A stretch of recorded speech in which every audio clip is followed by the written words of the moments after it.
Wache, Ani, Waju Sego. I am Kiwe Tinway in the Ne. That name translates into North Windman.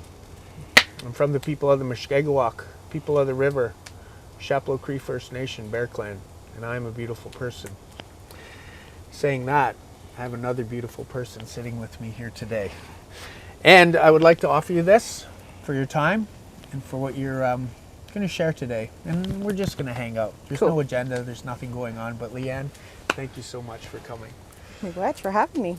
My name is Clarence Cachagee. I am the individual who gets to oversee this amazing organization called Crow Shield Lodge. And at Crow Shield Lodge, we've been doing interviews and sitting with people that walk with us. I can't remember the first time that I think we started walking together, and that's when I was asked to be a member, a board member of an organization that you were overseeing at the time.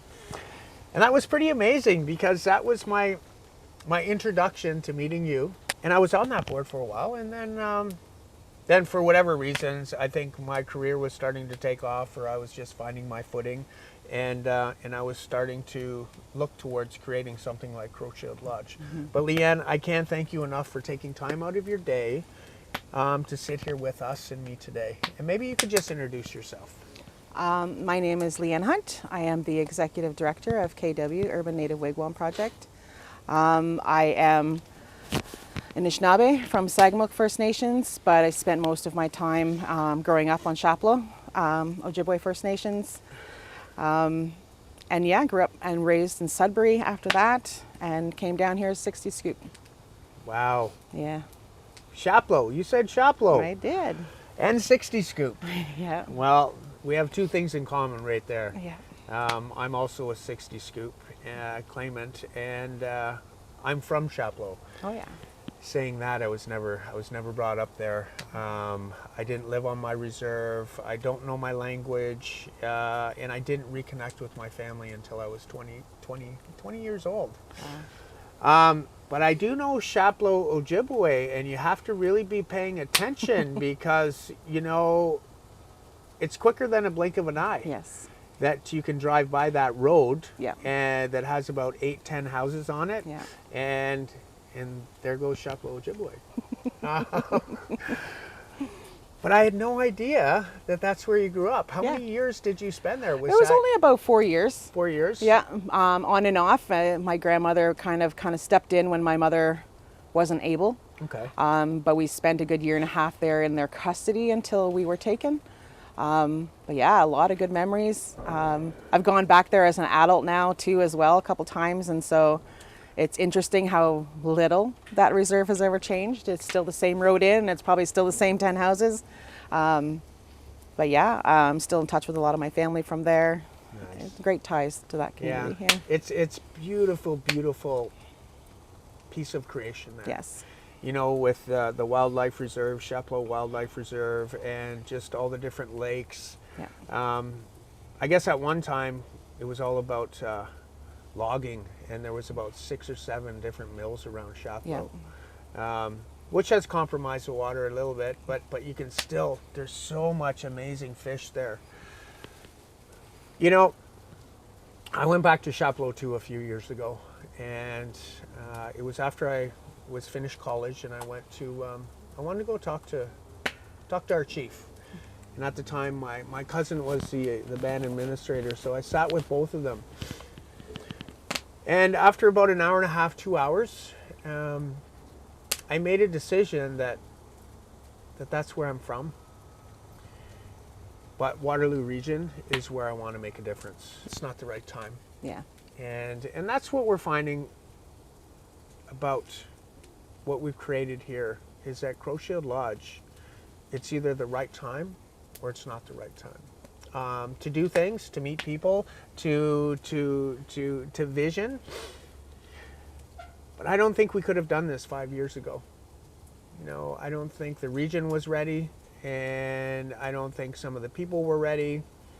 Saying that, people always encouraged us to just build it. Yeah. Just build it. Yeah. Just build it and see what happens. See who comes. And I'm so glad that we did that. that we built it, and that that people are coming. What can I say about myself? I have lived here for quite a while. I moved to Toronto for a little bit when I reconnected with my biological family. I lived with my mom in the West End, and then I lived with my dad downtown. Toronto's too big. It's too fast, too much going on, and I remember living there that I was always having a hard time trying to connect with people. Yeah. Trying to meet, they're always in a rush, and I'd get a relationship going, and then it would just fizzle out. I am a dad. I have 2 amazing daughters, and I'm also a grandfather, Right on. which is a different phase of my life that it's taken me a little bit to adjust to. What about your family? I have 4 kids. My oldest granddaughter just turned 8. And I have 1 on the way, so that'll be my youngest one. It'll be in the end of February, but and then 2 in between. So I have 4 grandchildren with my 4 children, and a couple of them still live at home. But yeah, I mean, that's who I consider my family. I have a sister up in Sudbury. I have a sister here in Kitchener and a brother here that's still in Kitchener. And my mother, my natural mother, passed away in 2001. So I did get to reconnect with her after we'd been taken from her. We got to have a relationship for a few years before she passed. And she died of an overdose. My father I've never known. The one I grew up thinking that was my dad, found out that he wasn't my dad, but still in touch with him as well. But it's funny how sometimes when you realize that somebody isn't as much family as you thought they were, it explains some of the childhood stuff that I remembered. I remembered not feeling unwanted, just feeling like I was underfoot or the third wheel, so to speak, and I kind of was. And so there's a lot of that. But yeah, it was when we were still 6 years old, when we were living on reserve, that I remembered my grandfather, he was chief at the time at Chapleau First Nations, and Alex Jackpine. He was very adamant that we not forget his name, not forget the place that we grew up in, not forget the last name. So when I became older and I was pregnant at 17, I remembered the name, I remembered the reserve, and so it wasn't until I had another life to think about that I decided that I better find out where I came from. So that was kind of my journey to getting back to that. But Wow. yeah, It's great that that you just mentioned all those siblings that you're connected to. Yeah. Were you all in the scoop, or my did sister and I. Your sister and Yeah, you? we're 11 months apart. So I was born in January. She was born in December of the exact same year. So we were always in the same grade and everything else. But we were kept together. So we Yeah. were adopted out together. We stayed together until I left. But yeah, we were fortunate enough to still stay together. But my other 2 were born after the fact. They grew up with my mother until I was back in the picture, and then I had custody of them for quite a few years. So Okay. Wow. It's that intergenerational stuff, Yeah. that is just so hard. I know that when I wrote my book, North Wind Man, and I reached out to the Children's Aid Society about 3 times to get my file. yeah, And every time that they disclose more and more information about my file, and it just blows me away, the social workers back then, and how they were very opinionated, and they just wrote whatever they thought in there, and it's sad. Yeah. It's sad, and I think we were just looked at like, I think they did their best, but we were looked at like objects. Yeah. And we were moved around. I felt the same way. Being picked last, I was always so shy. I didn't have any confidence. I didn't have any self-esteem. yeah, Because that's the way I felt, and I always felt like I was a victim of change, so that whenever change would happen, it was never positive. yeah, And it really started to impact me as who I was growing up, Yeah. because I'd always run. yeah, Before the change would happen, Yeah. I would see it coming, Yeah. and I'd crawl out a window, and I'd shimmy down an antenna, and I would be gone. Yeah. And then for a month, and then they'd find me on the street, and then I'd end up in a group home or a youth detention center, and then that cycle just went on and on and on until I was incarcerated at an early age. And when I read my dad's story and I hear some of his story, it's like the same thing just happens and happens and happens. And that's why I'm really trying my best to stop that. Yeah. To stop that intergenerational dysfunction and trauma from going into my daughters. I know that they did experience some of that. But I hope that my granddaughter never has to experience any of that. Yeah. And it's people like you and I that are going to stop that. Yeah. We're going to do our best to just dig our heels and heal and be those mentors and show the example to our families that regardless of all those things that have happened to us in the past couple 100 years, we can get over it. We can get over it.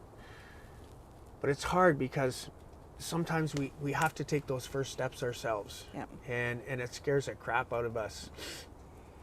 Saying that, I was reading something just the other day about spirituality and how spirituality isn't all about levitating and floating around and you're always on a high and that but I think our belief of spirituality comes from the darkness that we've been able to be in, and the darkness that we've been able to come out of into the light. Yeah. Because I think that all of that darkness gives us our strength. Yeah. Right? Yeah. And when we talk about strength, I just always want to come back to trust. And I want to say thank you, Leanne, for trusting me, for sitting here, for wanting to have this conversation. It can be challenging for us because people are always watching us. People are always wanting us to fail. People are always putting us in situations and places and spaces just to see if we can hold our own. And the experiments continue. I just want to say thank you so much for trusting me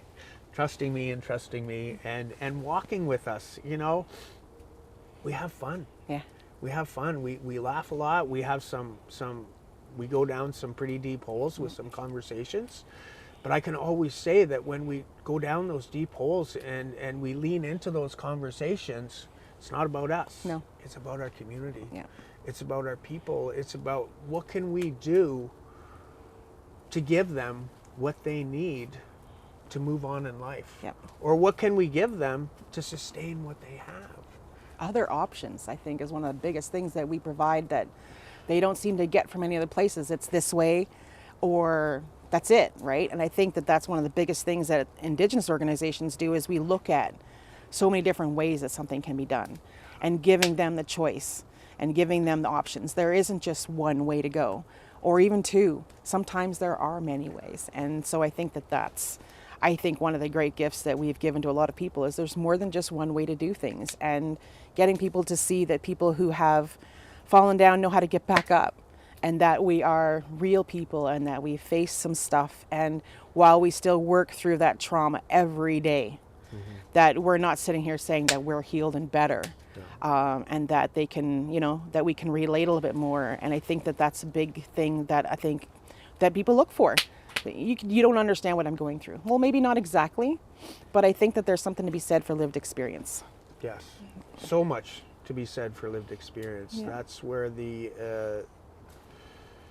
meat is on the bone. Yes. And I would, if I had to listen to somebody who has all the theory, or if I had the option to listen to somebody who had the lived experience, I would always pick somebody who has the lived experience. Yeah. And we find that. We find that today that we have non-Indigenous people teaching Indigenous courses at universities. And I understand it, but I think that there has to be another option where those positions can be held by our own people instead of having non-Indigenous people holding those positions. Yeah. Yeah. I don't know when that's going to happen. I don't know when it's going to take place. But I do know that this is a time of opportunity. Yeah. For a lot of things. Yeah. I think for the work that you're doing, for the work that Crochet Lodge is doing, housing, healing, wellness, it all comes together. Yeah. And I think that we know the best outcomes is when it's all done on the land. Yeah. Trying to get other people, maybe other nations, to understand that, because Canada is such a multi-nationed country, it's a bit interesting. But as Indigenous people, we're land-based people. Yeah. All of our teachings come from the land. Our clan systems comes from the land. Our medicines come from the land. Our songs talk about the land. All of our objects are made from the land. So Yeah. I really do enjoy taking people out of their office, out of their boardroom, out of their comfort zone, Yeah. and bringing them out to the land so that they can experience, so that they can grow. Yeah. Because I find that a lot of misunderstanding is because of ignorance, and it's just because people don't know. And I can say that here we give them the starting point. We talk to them. It's just another way of doing things. I think that it's so important to have no distractions. You know, when you're doing things in a circle inside, you have phones that might be ringing, you have, you know, other things that are distracting. The only thing that gets distracting out in nature is nature itself. And so I think that even if you can get sidetracked in what you're doing when you're out here, it's still nature bound. And I still think it gets you to still think, and it still gets you to reflect, and it still gets you to take part and be present in what you're doing when you don't have all the distractions. And yeah. And there was a couple of your workers brought out a couple of your tenants, and it was really great to see them out on the land. Yeah. And these are urban Indigenous people where they should be very comfortable out here, but it takes time. Yeah. It takes time. And with that time comes trust, and then relationships get built. But they had the opportunity to do something different. Yeah. Right? I think sometimes for even some of the folks I've been working with in the last 6 months or so, I mean, they have experience with the land. They've been living on it. But seeing it as not a survival and staying alive type thing, as to seeing it as something beautiful as opposed to what they have seen it as, right? I mean, popping up a tent downtown, folks who haven't had a place to live in 10 years, seeing the land in a different light too, I think has been eye-opening, has been part of that healing process too, because, you know, like we're going to go out and we're going to be in the healing lodge, we're going to be in a teepee, and right away sometimes it's like, ugh, you know, I just came in from the cold, you know what I mean? Yeah. And so, Yeah. but I think that once they've gotten here, that connection changes. Yeah. And what that connection to land means to them changes, and that's amazing to see. Yeah, and I think it's in their blood. Yeah. You know, that blood memory that we have, it's going to be fired up again when we start putting them in places and spaces that are special and sacred, and that maybe have a connection to their ancestors from a couple hundred years ago. Yeah. And people, it's just great to see, because I saw a couple of your tenants out here. You know, we were splitting wood. They don't have to do anything. Yeah. They can just sit. They can be near a fire. You know, this place has never been available to individuals. We've had people at the end of their life. You know, an outreach worker brought this individual out that is assisted. He's on this assisted death. And we wanted to check on him just to see how he's doing. And he just says, I just want a blanket. Yeah. That's all I want. Just give me a chair and a blanket. And he sat outside the teepee, and that's all he wanted. And that's what alternatives. Yeah. You know, it's a lot easier for somebody to say, we've never done that before. It's going to take a lot of work. I don't think it's the right time. Saying that, we need more people to say, it sounds like a good idea. We've never done it before. It's going to take some work, and let's roll up our sleeves and Yeah. get down to this work. There needs to be a lot of things. Yeah. Alternatives. I love the housing that you're doing with transitional. Yeah. For so many years, when I was doing frontline work in our region, I'd always talk about transitional housing and the importance of it. Yeah. You know, just getting someone off the street, Yeah. getting them into a room, do a little bit of a triage on them. We'd always do a holistic assessment Yeah. with your mind, your body, your spirit, and your emotions. Figure out what's going on there, and then figure out, is it mental health, is it physical health, is it trauma, is it all of these things, Yeah. and then just pivot them to whatever service they need. I always advocated for that, and then this was 10 years ago, and they'd go, no, like, we're not going to invest in transitional housing. Because they don't understand it. They don't see how that's going to work. And now they can't wait to see how it works. It's proven. In a good way, right? They're like, that's interesting the way you're going to do that. We want to see how that works now. And so, which also builds a bit of fear too with, we can't screw this up, right?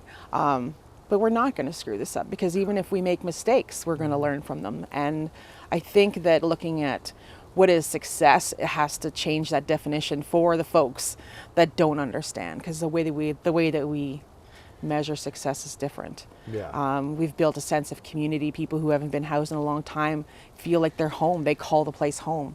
And the sad part of that is that it's supposed to be just transitioning. And a lot of folks are like, what am I going to do when we leave here? Mm-hmm. You know what I mean? Like they feel like they're in a place where everyone there is their own people.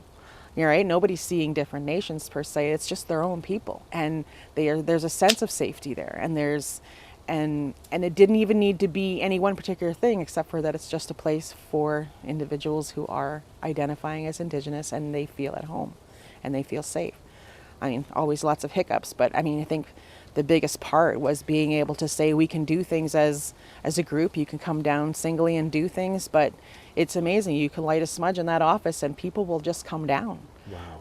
And people who probably didn't even know what it was like, I remember that from when I was growing up. I didn't know what that was until I smelt it, and then they came in and learned about it. Just something so humongous to me, but small, I guess, is pivotal into seeing people understand, and then all of a sudden it was just like, I want to know more. And so it's just been amazing.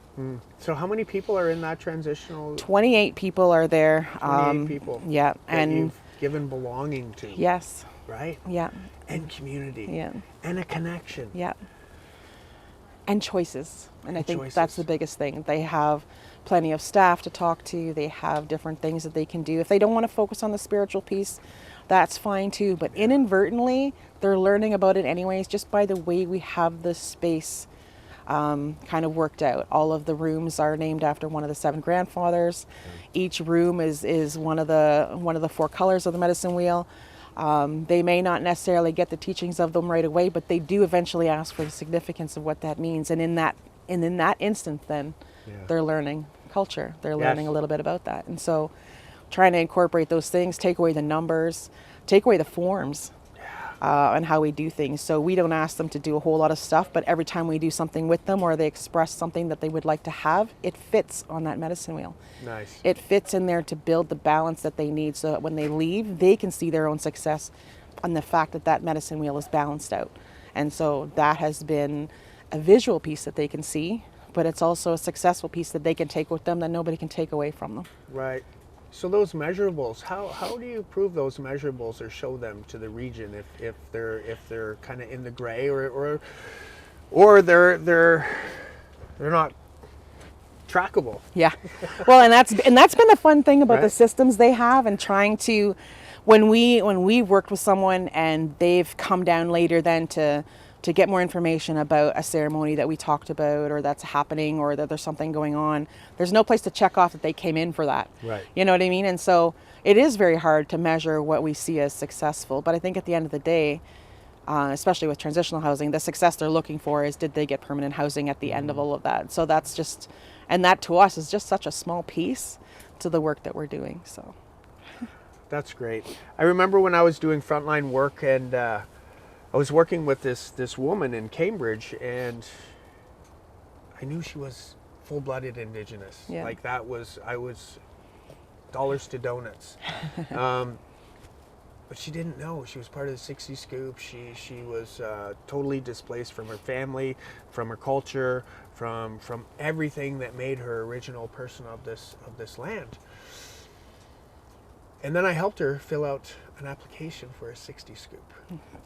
She was granted it, and then what came along with it was her status card. Yeah.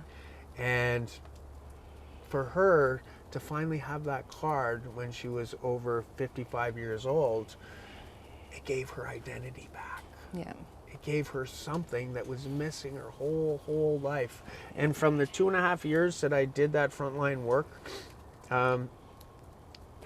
I can say that small little thing was the biggest victory Yeah. that I was able to experience in that role. Yep.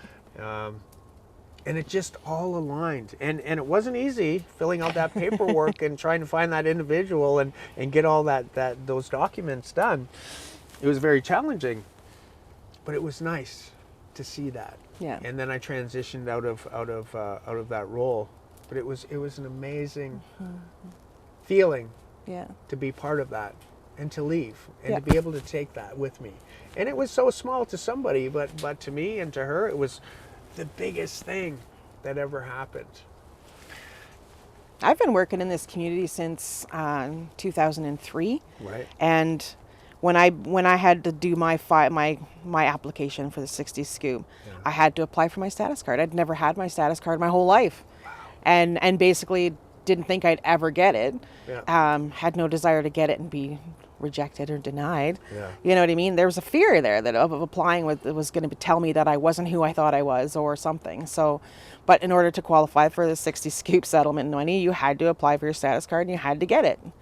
But yeah, so to get my status card, I always thought it wouldn't make a difference, but it does. Yeah. The sense of belonging, that I belong somewhere, whether I, spend much time on my home reserve of Sagamore, it was that sense that I did belong somewhere.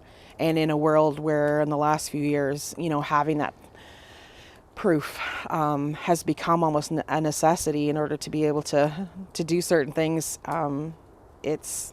which is sad in itself. But I think for me, it was a small success that I didn't know I wanted, didn't know I needed to have until I got it. So that was one good thing that came out of that 60 Scoop stuff. Yeah, for us. For other people, we have that pretendian thing going on now where they're just going after everybody and anybody. Yeah. And, they went after Buffy St. Marie, and they just continue.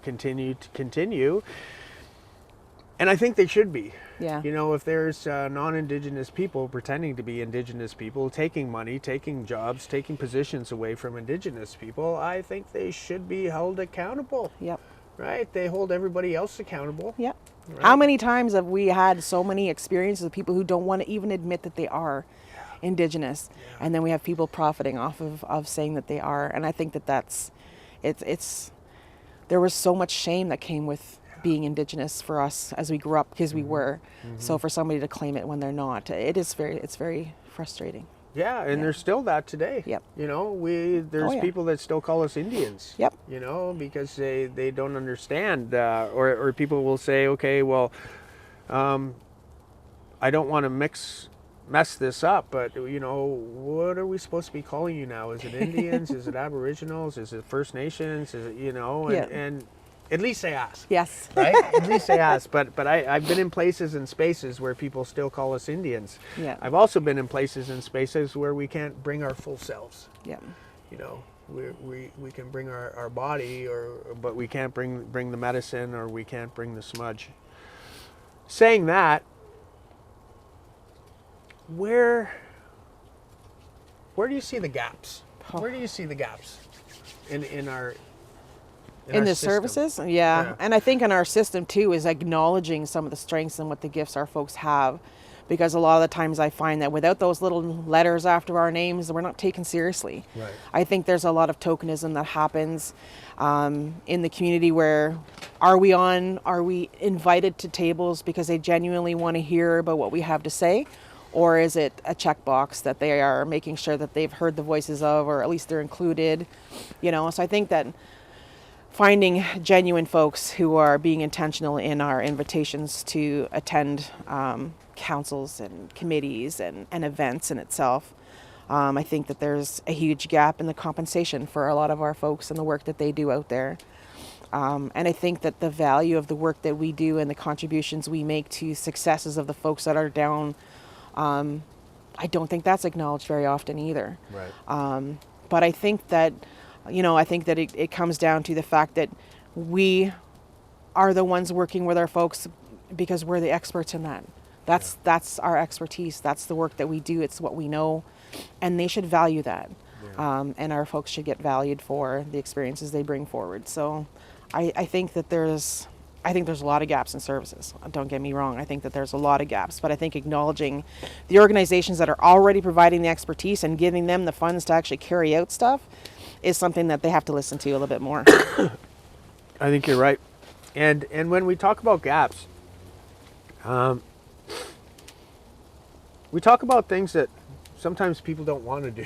Yeah. Right? Yep. People, things, maybe individuals people don't want to support. Yeah. But they're people. Yep. And we support the ones who are lost. Yeah. We support the ones who are broken. I was at a community lunch with you a few months ago, and you walked in with a couple of your tenants. And there was a tenant there who I've known for a very long time. And I had to take a double take and it put a big smile on my face. And then I looked at you and you said, yeah, we found him. I found him. That's what we do. Yes. That's what we do to our own people. Yeah. Right? We go out of our way to check on them. Yep. We go out of our way to make sure they have what they need. We go out of our way to show that unconditional love. Yeah. Right? I always like to look at things that haven't been done before. I always like to look at alternatives. I always like to look at